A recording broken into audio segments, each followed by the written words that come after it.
2018 እጅግ በጣም እርግጠኛ ነኝ የምነግራችሁ ትልቁን የሆነ የማትሪክ ውጤት በእኛ በፒኤስፒ ተማሪዎች ደረጃ የምናስመዘግብበት ነው። እንኳን ወደ ክላስ ኦፍ ቤክ ዩቲዩብ ቻናል በሰላም መጣችሁ። ከብዙ ጊዜ መጠፋፋት በኋላ ዛሬ አንድ ቪዲዮ ይዤላችሁ መጥቻለሁ። ይህም እንደሚታወቀው የምንሰጠው ፕሮግራም አለ፣ ለሃይ ስኩል ተማሪዎች የምንሰጠው ፕሮግራም። በእርግጥ ለ9ኛ ክፍልና ለ10ኛ ክፍል አሁን 9ኛ ክፍል 10ኛ ክፍል ላላችሁ ተማሪዎች ካሚንግ ሱን ብለናል። በቅርብ ቀን ይዘንላችሁ እንመጣለን። 11ኛ ክፍል ላላችሁና እንዲሁም በዚህ ዓመት 12ኛ ክፍል ሆናችሁ የ2018 ኢንትራንስ ወይም ማትሪክ ኤግዛምን የምትጠባበቁ ተማሪዎች ደግሞ እንደሚታወቀው ፒኤስፒ ወይም ፐርሰናል ስተዲ ፕሮግራም የሚባል ፕሮግራም አዘጋጅተናል። ምንድነው ፒኤስፒ? ምንድነው እናንተ የምትሰጡት ፕሮግራም? ከሌሎቹ ኤዱኬሽን ፕላትፎርሞች ምን የተለየ ነገር ይዛችሁ መጥታችኋል? እኛ እናንተ ጋር ጆይን ብናረግ ምን አይነት ቫልዩዎችን አድ ማድረግ እንችላለን፣ ማግኘት እንችላለን የሚሉ ተመሳሳይ የሆኑ ብዙ ጥያቄዎች መጥተዋል። ዛሬ ለ11ኛና ለ12ኛ ክፍል ተማሪዎች እጅግ በጣም ጥሩ ዜና ነው ይዤላችሁ የመጣሁት። ከአሁኑ ማትሪክን በሚገርም ሁኔታ ማጠናቀቅ የምትችሉበትን ቆንጆ የሆነ ፓኬጅ ነው ይዤላችሁ የመጣሁት።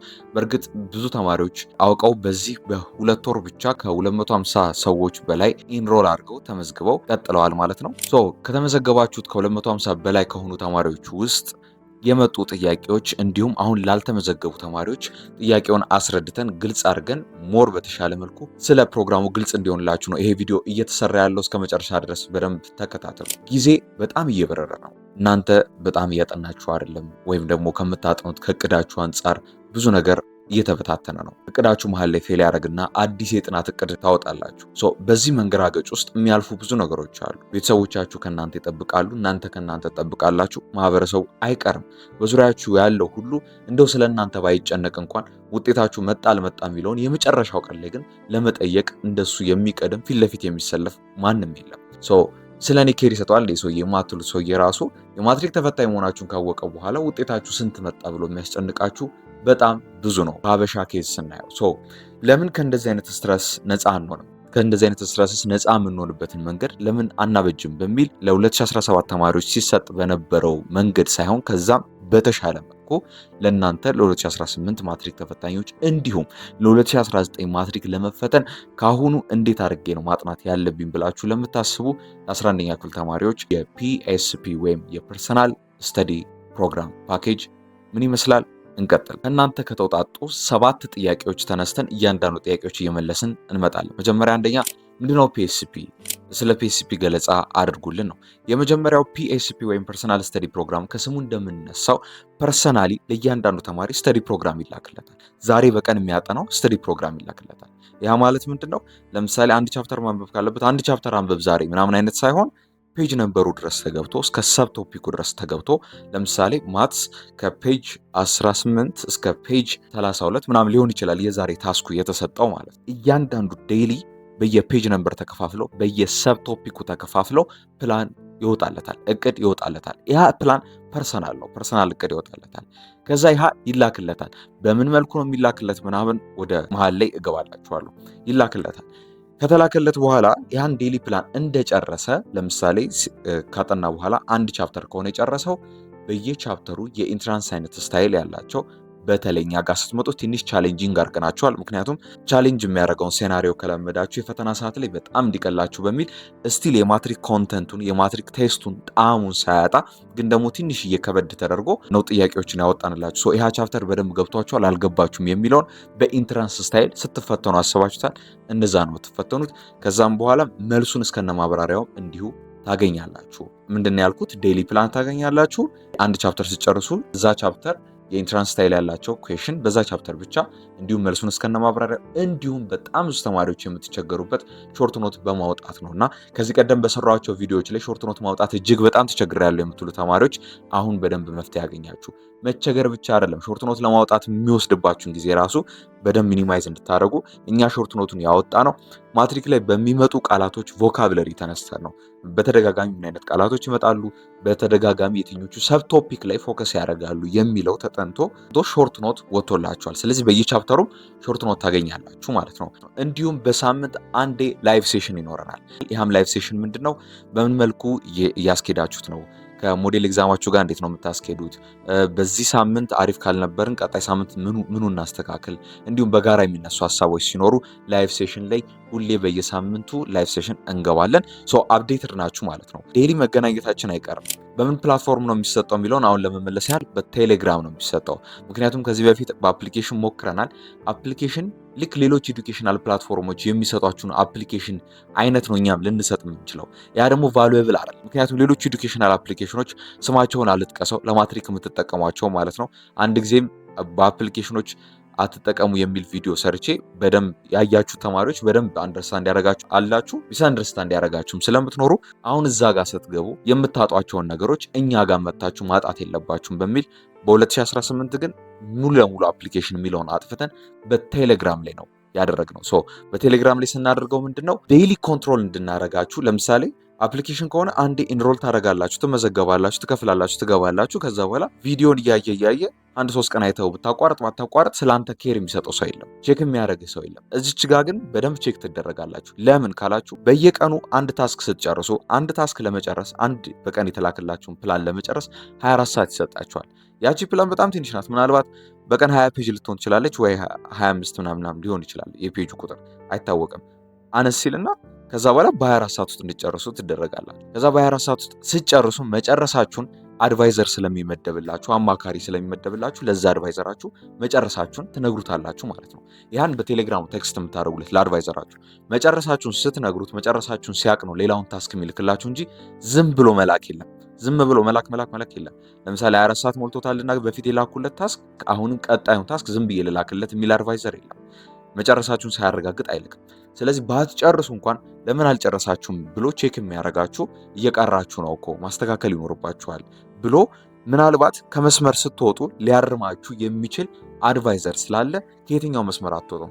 ስለዚህ ሐሳባችሁን በሙሉ አትታችሁ ለኛ ለቃችሁት እኛ ፕላን እያደረግንላችሁ ለኩዌሽንም በየቻፕተሩ ኩዌሽን እየሰጠን ሾርት ኖት እየሰጠን መልሱን እስከነ ማብራሪያው እየሰጠን ላይቭ ሴሽን ኖሮት በሳምንት አንዴ እንዲሁም ዴይሊ ማትልኩ ከሆነ ወይም ጨርሻለሁ ማትሉ ከሆነ ደግሞ መጨረሻ ለመጨረሳችሁን ቼክ እያደረግን የምንቆጣጠራችሁ ከሆነ አንድም የወላጅን ስራ ነው እየሰራን ያለነው። ምክንያቱም ዴይሊ መጥቶ ወላጅ አሁን ለምንድን ነው ማታጠናው ምናምን የሚለውን በርደን ከወላጅ ስንሰማ ያስጠላናል። እኛ ግን እርስ በርስ ተማሪዎች ነን። ያው አሁን ባላችሁበት ሌቭል ባንሆንም እኛ ተማሪዎቹ ያው እኔ ለምሳሌ ግራጁዌት አድርጌያለሁ። ሌሎች አብሯችሁ የሚኖሩ አድቫይዘሮችም ተማሪዎች አሉ፣ የካምፓስ ተማሪዎች እንዲሁም ደግሞ ግራጁዌት ያደረጉ አሉ። ውጤታቸው በሚገባ አስተካክለው ጥሩ ውጤት ያመጡ ተማሪዎችን ነው አድቫይዘር አድርገን ራሱ የምንመድበው። ስለ ትምህርቱ ምንም ክሎ የሌላቸው ተማሪዎች ዝም ብሎ አድቫይዘር መሆን የለባቸውም። ምክንያቱም ቫልዩን አይረዱትም፣ ኢሴንሱን ስለማይረዱት በዛ ላይ ያለፉ ተማሪዎች አካዴሚክሊ ጎበዝ የሆኑ ተማሪዎችን ነው አድቫይዘር አድርገን የምንመድበው። ይሄ ብቻ አይደለም። አሁን ባለፈው በሰራሁት አፕሊኬሽኖቹን ስትጠቀሙ ኢሞሽን ወይም ሴንስ ያጣሉ። ስለናንተ ሳይኮሎጂ፣ ስለናንተ ስለንቦና አያገባኝም ባዮች ናቸው። አንዴ ኢንሮል ካረጋችሁ ከተመዘገባችሁ በኋላ ስለናንተ ኬር አይሰጣቸውም። ቼክ አያረጓችሁ፣ ምን አያረጓችሁ። ራስ ታግለ ከተወጣው ትወጣዋለህ፣ ካልሆነ ወደኋላ ትቀራለህ። አለቀልህ። በቁጭት ወይም በጸጸት ነው እንጂ የምትመራው ስላንተ ኩዌሽን እያደረገ ምን ላይ ደርሷል ይሄ ልጅ ዋጋ ከፍሎ እስከገባ ድረስ እኔም ለሱ ኮሚትመንት መታገል አለብኝ፣ ኮሚትድ መሆን አለብኝ ብሎ ኃላፊነት የሚወስድልህ አካል ስለሌለ ወደኋላ ትቀራለህ። ሳይኮሎጂ ላይ ስነ ልቦና ላይ ብዙ ሰው አይሰራም። በተጨማሪ ደግሞ ያካተትነው ሳይኮሎጂካል ካውንስሊንግ ነው። ይሄ ካውንስሊንግ ምንድን ነው የሚሆነው? በሳምንት አንዴ ዘወትር ማክሰኞ ዕለት ምናልባት ከትምህርቱ ውጭ የሆኑ ኢሹዎች ሲኖሩባችሁ፣ አንዳንድ ተማሪ በትራውማ ምክንያት፣ አንዳንድ ተማሪ በስትረስ በአንግዛይቲ ምናምን ምክንያት ማጥናት አይችልም። አብዛኞቻችን በስንፍና ምክንያት ነው ላናጠና የምንችለው። በተለያዩ ሳይኮሎጂካሊ ኮኔክትድ በሆኑ ጉዳዮች ግን ማጥናት የማይችል ሰው አለ። ቤተሰቦች ውስጥ ባጋጠመው ችግር፣ መሀል ላይ ባጋጠመው ሀዘን ምናምን በተለያየ ጉዳይ ማጥናት ያልቻለ ሰው አለ። ለእንደዚህ አይነት ሰው ፈተና እየቀረበበት ስለሆነ ተጨማሪ ጭንቀት ነው እዛ ጋር የሚሆንበት። ህይወቱ አስጨናቂ ሆኖበታል። ደግሞ ፈተና ተጨማሪ ጭንቀት አለበት። የዚህንም ተማሪ ችግር ለመፍታት ሲባል ዘወትር ማክሰኞ እንደዚህ አይነት ችግር ላለባቸው ሰዎች ካውንስሊንግ ይሰጣል። ይሄ ሁሉ ሲሆን ተጨማሪ ምናምን ፓኬጅ አይደለም፣ ስለ ሙሉ ፓኬጁ ነው የማወራችሁ በውስጡ ስላለው ዲቴይል ማለት ነው። እንዲሁም ፒኤስፒ የራሱ ሞዴል ኤግዛም አለው። ፒኤስፒ ሞዴል ኤግዛም አለው ማለት የሚለየው ከሌሎቹ ሞዴል ኤግዛም እንዲለይ ያደረግ ነውና በአእምሯችሁ በደንብ ይዛችሁት እንድትሄዱ ያደረግ ነው። ምንድነው ልክ ምን ጀምሮ ከ9ኛ ክፍል ጥናት ነው። 9 10 11 12 እያልን ነው የምንሄደው። 9 እና 10 እንደጨረስን መሀል ላይ ፒኤስፒ የራሱ ሞዴል ኤግዛም አለው። ከዛ 11 እና 12 ስንጨርስ የ11 እና 12 ብቻ ሞዴል ኤግዛም አለው። መሀል ላይ ሞዴል ኤግዛም አለው ያልኩት የ9 እና 10ን የ9 እና 10ን ብቻ ነው ሞዴል ኤግዛም ያወጣ ነው። ያ የሚሆንበት ምክንያት የ9 እና 10ን ለአንዴና ለመጨረሻ ጊዜ ዘግታችሁት እንድትሄዱ ነው። የምንጨርሰው በ4 ወር ተኩል ብቻ ነው። በ4 ወር ተኩል ውስጥ ነው ሙሉ የምንጨርሰው። ከ4 ወር ተኩል አሳንሼው ቶሎ መጨረስ ፈልጋለሁ ላለ ተማሪ መብቱ ነው። ምክንያቱም ዴይሊ የሚላክለትን ታስክ እንዲጨመርለት ማድረግ ነው ከሱ የሚጠበቅበት። ለምሳሌ በ24 ሰዓት ውስጥ የሚላክለት ታስክ የፔጅ ነምበሩ ሲታይ ወደ 26 ከሆነ እሱ ከፍ እንዲልለት በማድረግ ሁለቴ ታስኩን ማስላክ ይችላል በአንድ ቀን ውስጥ ወይም በ24 ሰዓት ውስጥ። እሱ ከፈለገ ከ4 ወር ተኩሉ በታች አድርጎ መጨረስ ይችላል። ካልሆነ ግን በእናንተ በሰጣችሁ መንገድ ቀስ ብዬ እሄዳለሁ ካለ ግን በ4 ወር ተኩል ውስጥ በደንብ አድርጎ ይጨርሳል ማለት ነው። አንድ ተማሪ ተመዝግቦ ለምሳሌ ታህሳስ ላይ ጀመረ ብንል ታህሳስ፣ ጥር፣ የካቲት፣ መጋቢት፣ ሚያዝያ ላይ ሙሉ ለሙሉ ማጠናቀቅ ይችላል ማለት ነው። ሚያዝያ ላይ ሙሉ ለሙሉ ጨርሶ መገኘት ይችላል። እኔ ሚያዝያ ድረስ እንዲሄድብኝ አልፈልግም። ቀጣዩን ጊዜ እኮ የክለሳ ነው የሚያደርገው። ግን የክለሳም ሲያደርግ አብረን ሆነን ባይዘወይ ከ4 እስከ 4 ወር ተኩል ብቻ አብረን አይደለም ቆየው። የክለሳውን ጊዜ አብረን ጥያቄዎች እንሰራለን፣ ሞዴል ኤግዛሞችን እንሰራለን። የራሳችንም ቅድም ያልኳችሁ ሞዴል ኤግዛም አለ። እንዲሁም ደግሞ ኦሪጂናል የማትሪክ ኤግዛሞችንም እንሰራለን። ከዚህ በፊት የነበሩ የ2017፣ 16፣ 15፣ 14 በተለይ ከ14 ጀምሮ ከፕሮፌሰር ብርሃኑ ነጋ የትምህርት ስርዓት የተቀየረው ከ2014 ጀምሮ ነው። ከዛ ጀምሮ ያሉትም በደንብ አድርገን እንሰራለን። ሁሌ አብረን ነን። እስከ መፈተኛው ቀን ድረስ ነው አብረን የምንቆየው ማለት ነው።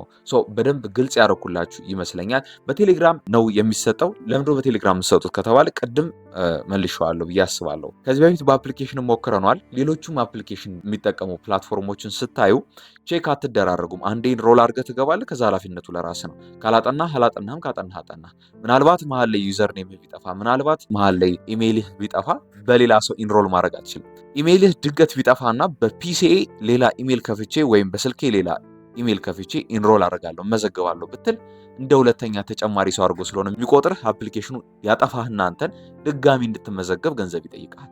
እንደዛ እንዳይሆን አሁን እኛ ጋር አንድ ተማሪ ገብቶ ምናልባት ቴሌግራሙ ሀክ ቢደረግ፣ ምናልባት ስልኩ ጠፍቶ በሌላ ሰው ቴሌግራም ገብቶ መጠቀም የማይችልበት አጋጣሚ ካለና ሌላ ሲም ቢያወጣ ወይም ሌላ ቀፎ ቢኖረው ወይም በሌላ ሰው ቀፎ ይህን አዲሱን ሲም ቢከተው እንኳን እስቲል አሳውቆ ማን እንደሆነ አሳውቆ ድጋሚ ይላክለታል። ድጋሚ ግን ማለት ከዜሮ አይደለም። ካቆመበት ለምን ጊዜ ይፈጅበታል? ካቆመበት ይላክለታል። የየራሳቸው ፐርሰናል ቴሌግራም ቻናል እየተከፈተላቸው ስለሆነ የሚላክላቸው ከኢንቦክስ ጋር አይደበላለቅም።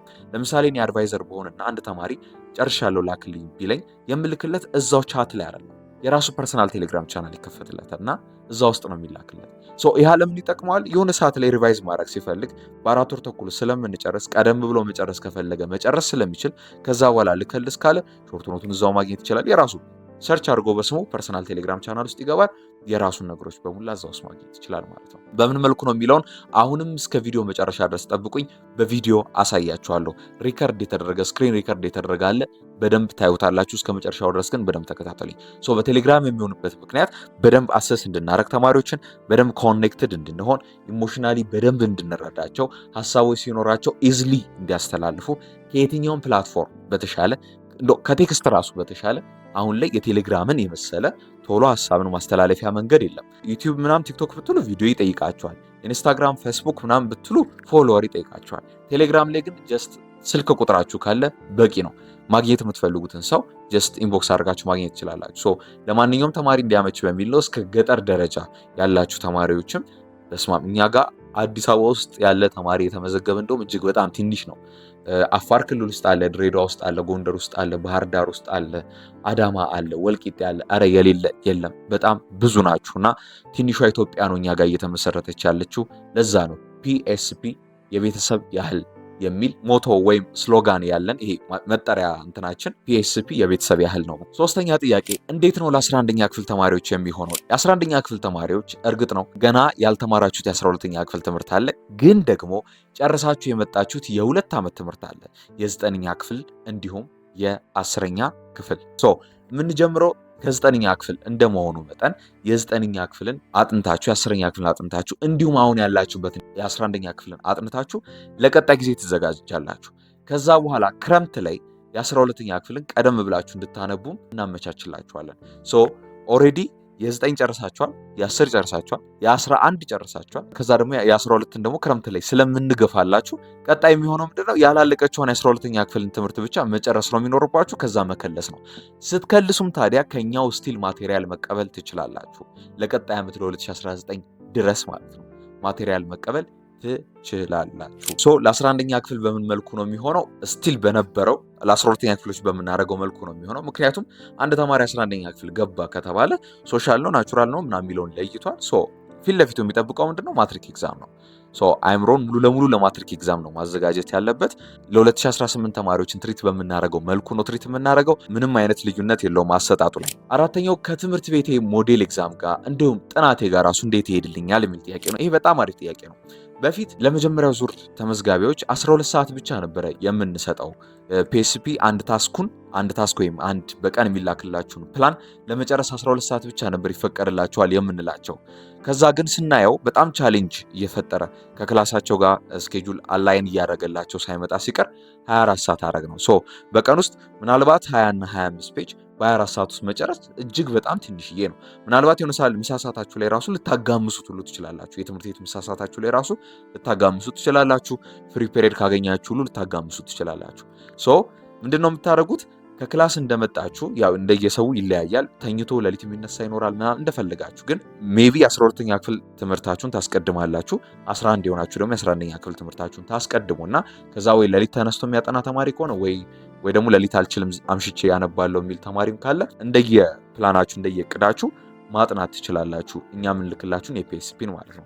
ሶ አንድ ላይ ማስኬድ እንድትችሉ ሆኖ ነው የቀረበው። ግን ሞዴል ኤግዛም መሀል ላይ በሚኖርባችሁ ጊዜ እንዲሁም በጣም ፋይናል ኤግዛሞች ምናምን ሲቀርቡ ግን ምን እናደርጋለን? ቀድሟችሁ ታስፈቅዱንና እኛ ፕሮግራሙን እንይዝላችኋለን። አንልክላችሁም። እንይዝላችሁና ልክ ፈተናችሁን ጨርሳችሁ እንደመጣችሁ እንልክላችኋለን። ሶ ፈተና ሲኖራችሁ መጀመሪያ የትምህርት ቤታችሁን ስኬጁል ትልኩልናላችሁ። ከዚህ እስከዚህ ተብሏል። ለምሳሌ ፒዲኤፍ ሊሆን ይችላል ወይ ያነሳችሁት ትምህርት ቤት የተለጠፈው ፎቶ ሊሆን ይችላልና ይህን ትልኩልንና ከዚህ እስከዚህ ቀን ፈተና ነው ትላላችሁ። ሶ ከመፈተናችሁ በፊት ለምሳሌ ህዳር 20 እስከ ህዳር 27 ፈተና ነኝ ብትሉ በቃ ከህዳር 20 በኋላ አንልክላችሁም አይደለም የምንለው። ከዛ በፊትም ማጥኛ የሚያስፈልጋችሁ ጊዜ ስለሚኖር ያኔም ያዝ እናደርግላችኋለን፣ እንይዝላችኋለን። ፈተናችሁን ጨርሳችሁ ስትመጡ እንቀጥላለን። እኛ ለሞዴል ኤግዛም ማጥናትን እንደ ዌስት አንቆጥረው፣ ወይም ደግሞ ለ11ኛ ክፍሎች ለፋይናል ኤግዛም ማጥናትን እንደ ዌስት እንደ መባከን አንቆጥረው። እንዴ እንደዛ ከሆነ እኮ በ4 ወር ተኩል ላንጨርስ እንችላለን የሚል ተማሪ አለ። በደንብ አድርገን እንጨርሳለን። ስታነቡ ስማርቱ ነው። ለሞዴል ኤግዛም ስታነቡ ለማትሪክ እያነበባችሁ እንደሆነ ወቁ። 12ኛ ክፍሎች 11ኛ ክፍሎች ለፋይናል ኤግዛም ስታነቡ ለማትሪክ እያነበባችሁ እንደሆነ ወቁ። እኛ በፕሮግራማችን መሰረት እናንተ ሞዴል ኤግዛም ላይ ስትፈተኗቸው የነበሩትን ቻፕተሮች ወይም ግሬዶች ጋር ስንደርስ እንደ አዲስ አታነቡትም ማለት ነው። ለምን? ኦሬዲ ለሞዴል ኤግዛም ተፈትኘዋለሁ ይሄን ፓርት፣ ኦሬዲ ለፋይናል ኤግዛም ተፈትኘዋለሁ ይሄን ፓርት። ሶ ቶሎ እንዳልፈውና በቀን 2-3 ታስክ ዱላ ማስላክ እንደሚቻል አስልኬ ጊዜን ማካካስ ሁሉ እችላለሁ የሚል እሳቤ መኖር አለበት ከናንተ። ሶ እኛም ስትመጡ ከቨር በምታደርጉበት መልኩ ታስኩን እየላክንላችሁ እንሄዳለን ማለት ነው። ሶ አሁንም ፒኤስፒ የቤተሰብ ያህል ስንል አንደርስታንዲንግ እንዲኖር ነው። ላይክ በቃ የፈለገ የሆነ ሞዴል ኤግዛም ሶ የኛንም ዝች ጋር ማክበር አለብህ የሚባል ነገር የለም። ፈተና ካላችሁ ሪስፔክትፉሊ ተናግራችሁ ፈተናችሁን ከተፈተናችሁ ከጨረሳችሁ በኋላ መመለስ የምትችሉበት አማራጭም አለ ማለት ነው። አምስተኛ ከ4 ወር ተኩል በኋላ ከጨረስን በኋላስ ብሎ የሚጠይቅ ተማሪ አለ። ከጨረስን በኋላስ? እሱ ቅድም ለመጥቀስ ሞክሬያለሁ። ሪቫይዝ እናደርጋለን፣ እንከልሳለን፣ ዋናውን ኦሪጂናል ማትሪክ ጥያቄዎችን እንሰራለን፣ የተለያዩ ሞዴል ኤግዛሞችን እየሰራን እንቆያለን። ይሄ ጥያቄ በተደጋጋሚ ስለሚነሳ ነው። በስድስተኛ ደረጃ ስለ ዋጋው ነው የተጠየቀው። የዋጋው ጉዳይ ለ2018 ኢንትራንስ ኤግዛም ተፈታኞች አሁን ላይ ላላችሁ የአሁኑ ዙር ምዝገባ 3ኛ ዙር ምዝገባ ነው። የመጀመሪያ ዙር ምዝገባ ነበረ። እሱ ላይ የ33.3% የዋጋ ጭማሪ አድርገን ሁለተኛው ዙር ቀጥለን ነበር። ሁለተኛው ዙር ላይም ብዙ ተመዝጋቢዎችን ከመመዘገብን በኋላ ወደ 3ኛው ዙር የዋጋ ጭማሪ እንደሚኖር አሳውቀን ነበር። ይህ የዋጋ ጭማሪ ሳይጨመር የሚቆየው የሁለተኛ ዙር ላይ በነበረው ዋጋ የሚቀጥለው ማለት ነው ግፋቢል ለ2 ሳምንት ወይ ለ15 ቀን ነው። እጅግ በጣም ግፋቢል። ከዛ በኋላ ለምትመዘገቡ ተማሪዎች በዋጋው ጭማሪ የምትቀላቀሉን ይሆናል። ምናልባት ከዛ ሳምንት ከ2 ሳምንት ወይም ከ1 ወር በኋላ ይህን ቪዲዮ የምታዩትም ከሆነ ግን ምናልባት የዋጋ አስተያየቶች ካሉ ወይም በነበረበት ዋጋው ከቀጠል ይሄ ምናልባት ከሆነ በቴሌግራም ቻናላችን ላይ ገብታችሁ ማግኘት ትችላላችሁ። ለ2018 ኢንትራንስ ኤግዛም ተፈታኞች ወይም አሁን ላላችሁ ለ12ኛ ክፍል ተማሪዎች ዋጋው በአመት አንዴ ነው ክፍያው 2500 ብር ብቻ ነው። አሁን ላይ 11ኛ ክፍል ላላችሁ ተማሪዎች ደግሞ የሚያበቃው ሰኔ ላይ አይደለም የሚሆነው። ፒኤስሲፒያችን የሚያበቃው ሰኔ ላይ አይደለም፣ ከሰኔም በኋላ እንቀጥላለን። ምክንያቱም ከሰኔ በኋላ የሆነ ያህል ብሬክ እንሰጣችኋለን ክረምታችሁን የተወሰነ እንድታጣጥሙት። ከዛ በኋላ የ12ኛ ክፍልን ደግሞ ስለምንጀምርላችሁ ኦልሞስት ይሄ ሙሉ አመት እስከ ቀጣይ መስከረም ድረስ ነው አብረን የምንቆየው። የእናንተ ዋጋ 3000 ብር ብቻ ነው ለሙሉ አመቱ ማለት ነው። አስቡት የ9ኛ ክፍልን ጨርሳችሁ የ10 ጨርሳችሁ ያላችሁበትን የ11ኛ ክፍል ጨርሳችሁ በዛ ላይ ሞዴል ኤግዛሞችን ሰርታችሁ ኦሪጂናል ማትሪክ ኤግዛም እያሰራናችሁ እንዲሁም ለ12ኛ ክፍልን ጥናት ደግሞ አስጀምረናችሁ ቀድማችሁ ብዙ ከሄዳችሁ በኋላ ነው የ2019ን የትምህርት ዓለሙን የምትቀላቀሉት። እናንተ ጋር የሚያበቃው ሰኔ አይደለም። ከ2018 ማትሪክ ተፈታኞች ወይም አሁን ላይ ካሉት ከ12ኛ ክፍሎች በዘለለ የ3 ወር ተጨማሪ ሰርቪስ ስለምንሰጣችሁ 3000 ብር ነው ዋጋው። አንዴ ነው የሚከፈለው፣ ለሙሉ አመት ይሆናል ማለት ነው። ለ12ኛ ክፍሎች ለአሁኑ ተፈታኞች ለ2018 ተፈታኞች በ2500 ብር ብቻ፣ እሱም ግን ለ15 ቀን በሚቆይ ከዛ በላይ ዋጋ ጭማሪ ሳይኖረው ቶሎ ብትመዘገቡ እጅግ በጣም አሪፍ ይሆናል። በመጨረሻ 7ኛ ላይ የሚጠየቀው ጥያቄ በምን መልኩ ነው የተናገርካቸውን ነገሮች እስቲ በአንዳንድ ነጥል አሳየን የሚል ይኖራል። እሱን በቪዲዮ መልክ አሁን አታች አደርግላችኋለሁ። ወደ እሱ እንገባለን። እዛ ከመግባታችን በፊት ግን ይህን ቻናል ሰብስክራይብ ማድረጋችሁን አትርሱ። እንደዚህ አይነት ጠቃሚ መረጃዎች ይመጣሉ።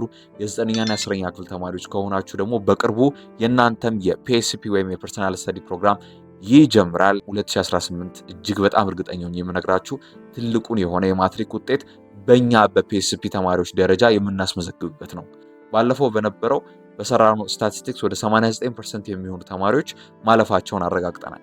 አሁን ግን ከዛ በላይ የሆኑ የኛ ተማሪዎች ቢያንስ 94% የሚሆነው ተማሪን አሳልፈን የተሻለ ውጤት እንዲያመጣ እንዲሁም ከ450 በላይ በትንሹ ከ450 በላይ እንዲያመጣ ለመርዳት ቆርጠን ተነስተናል። እናንተም የዚህ ቤተሰብ ሁኑ። ፒኤስፒ የቤተሰብ ያህል። ወደ ቪዲዮ እንግባ። ቻው። እሺ፣ ለምሳሌ አንድ የሁለት ተማሪዎች ሳምፕል ላሳያቸው። ፐርሰናል ቴሌግራም ቻናላቸው ላይ ተልኮ ለምሳሌ እቺ የናቹራል ሳይንስ ተማሪያችን ናት። የእሷ ዴይሊ ፕላኑ እንደዚህ ነው የሚላከው። እንዲሁም ጥያቄዎች ለምሳሌ ዩኒት 6 ሶሊድ ፊገር የማትስ የ10ኛ ክፍል ነው። ጥያቄው በዚህ መልኩ ይዘጋጃል። እንዲሁም ደግሞ መልሱንም እስከነ ማብራሪያውም እንዲሁ ታገኛለች ማለት ነው።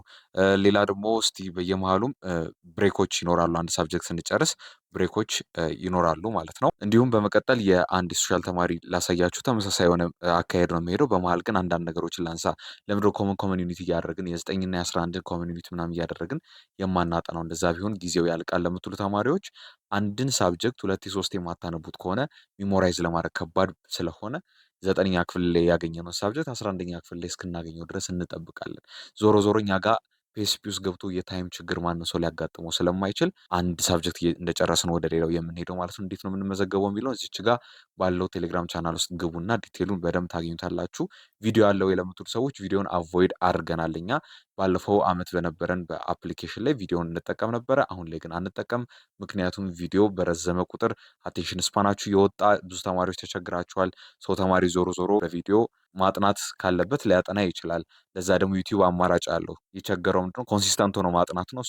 ኮንሲስተንሲውን እኛ እንመልሳለን፣ እኛ እናግዘዋለን። ዋናው ነገር ለተማሪ ኮንሲስተንት ሆኖ መቀጠሉ ስለሆነ ማለት ነው። ይሄን ይመስላል። አመሰግናለሁ።